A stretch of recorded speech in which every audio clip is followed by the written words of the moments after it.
कई लोगों के मन में बार बार प्रश्न उठता है कि हमारे जीवन में इतनी समस्याएं क्यों है। हमारे पड़ोसी तो बहुत खुश हैं, जबकि मैं हमेशा समस्याओं से घिरा रहता हूँ। एक समस्या का समाधान करता हूँ तो दूसरी समस्या आ जाती है, और दूसरी समस्या का समाधान करता हूँ तो तीसरी समस्या तैयार रहती है। आखिर कब तक हमें इन समस्याओं का सामना करना पड़ेगा। एक समय की बात है, एक व्यक्ति महात्मा बुद्ध के आश्रम में पहुंचा।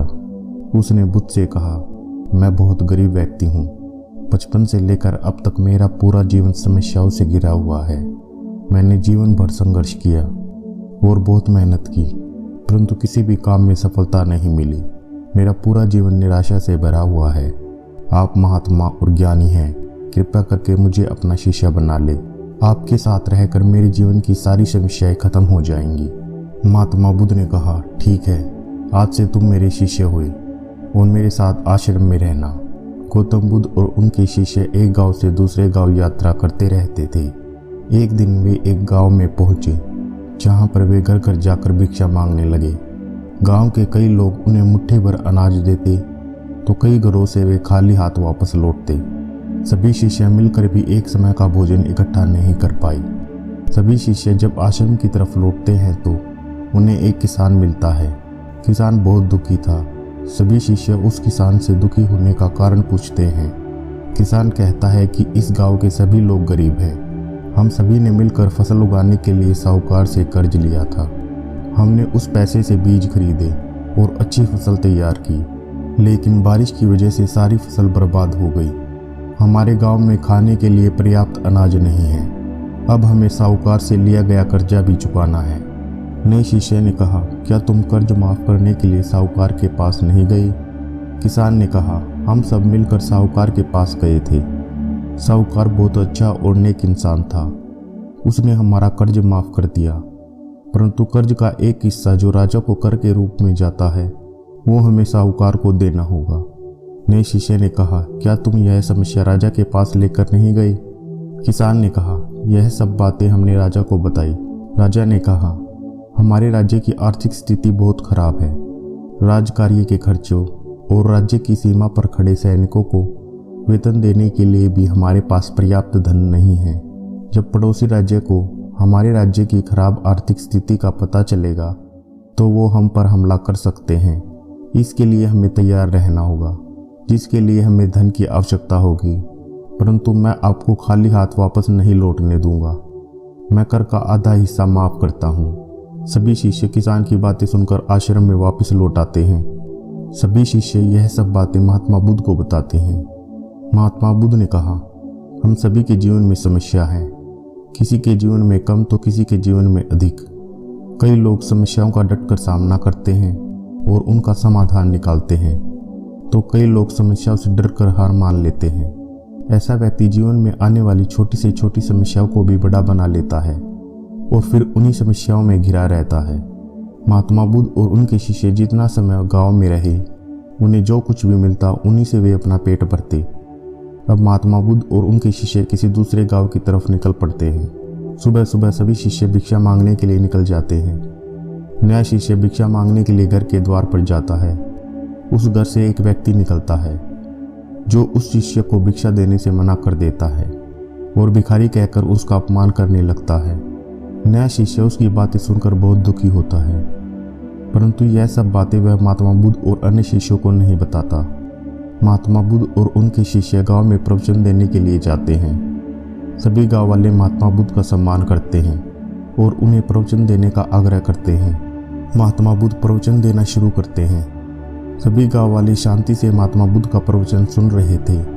तभी वहां पर बैठा एक व्यक्ति उठकर महात्मा बुद्ध को अपशब्द कहने लगता है। तुम तो ढोंगी हो, पाखंडी हो, तुम लोगों को बहका रहे हो। तुम्हारी सारी बातें आज के समय में कोई मायने नहीं रखती। सभी गांव वाले उस व्यक्ति को चुप कराने लगे। महात्मा बुद्ध ने ऐसा करने से मना कर दिया। वह चुपचाप सारी बातें सुनते रहे। वह व्यक्ति लगातार बुद्ध को अपशब्द बोलता रहा और प्रवचन छोड़कर वहां से चला गया। फिर भी महात्मा बुद्ध प्रवचन जारी रखते हैं। थोड़ी देर पश्चात महात्मा बुद्ध और उनके शिष्य आश्रम में वापस लौट आते हैं। नए शिष्य ने महात्मा बुद्ध से कहा, क्या आप उस व्यक्ति की बातों से दुखी हैं बुद्ध ने कहा, नहीं, मैं उसकी बातों से दुखी नहीं हूँ। बुद्ध ने उस नए शिष्य से कहा, जब भी मैं किसी गांव में प्रवचन देने जाता हूँ तो मैं जानता हूँ कि कुछ लोग मेरे प्रवचनों का अनुसरण करेंगे और कुछ व्यक्ति मेरे प्रवचनों का विरोध करेंगे। इस संसार में दोनों प्रकार की परिस्थिति आएंगी, सुख भी मिलेगा, दुख भी मिलेगा, प्रशंसा भी होगी और निंदा भी होगी, समर्थक भी मिलेंगे और आलोचक भी मिलेंगे, सफलता भी मिलेगी और असफलता भी मिलेगी।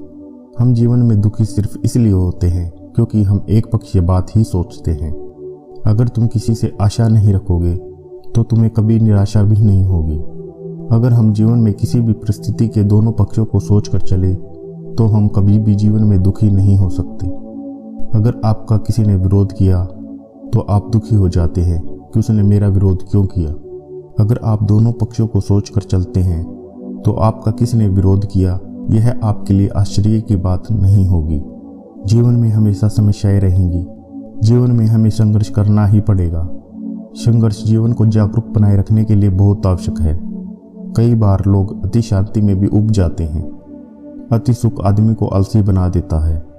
सुखों के प्रति आसक्ति ही दुख का मुख्य कारण है। दुख ही तो है जो हमें विपरीत परिस्थितियों में भी जगाए रखता है। तुम परिस्थितियों को बदल नहीं सकते, इसके लिए शिकायत मत करो। हवा का रुख चाहे जैसा हो, लेकिन नौका को तो हम उसी दिशा में ले जाएंगे जिस दिशा में हम जाना चाहते हैं।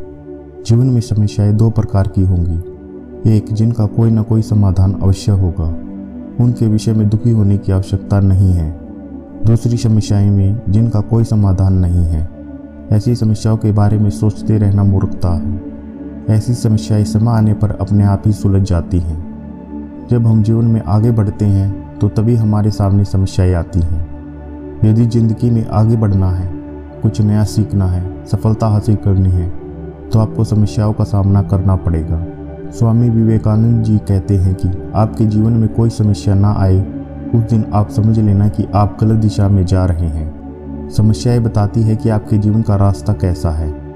आप सोचते हैं कि एक व्यक्ति कैसे लगातार सफलता प्राप्त कर सकता है, क्योंकि वह लगातार प्रयास करता है, प्रत्येक दिन समस्या का सामना करता है। यदि आपके जीवन में समस्याएं आए तो आप समझ जाएं कि आप सही रास्ते पर हैं। जीवन में समस्याओं से सामना होना तो तय है, पर यह हम पर निर्भर करता है कि समस्याओं का समाधान निकाले या उनसे हिम्मत हार जाए। अगर आप जागरूक हैं तो समस्या की शिकायत करने की बजाय उनका समाधान ढूंढें। अगर आप ऐसा नहीं करेंगे तो समस्याएं आपको चारों तरफ से घेर लेंगी। कुछ लोग छोटी से छोटी समस्या को भी बड़ा बना देते हैं। कुछ लोग बड़ी से बड़ी समस्या को भी आसानी से सुलझा लेते हैं। कुछ ऐसी समस्याएं भी होती हैं जिनका समाधान हम ढूंढ नहीं सकते। इसलिए जीवन में धैर्यपूर्वक इंतजार करने से ऐसी समस्याएं भी स्वयं सुलझ जाती हैं। अगर आपको हमारी वीडियो अच्छी लगी हो तो चैनल को लाइक, शेयर और सब्सक्राइब जरूर करें। धन्यवाद।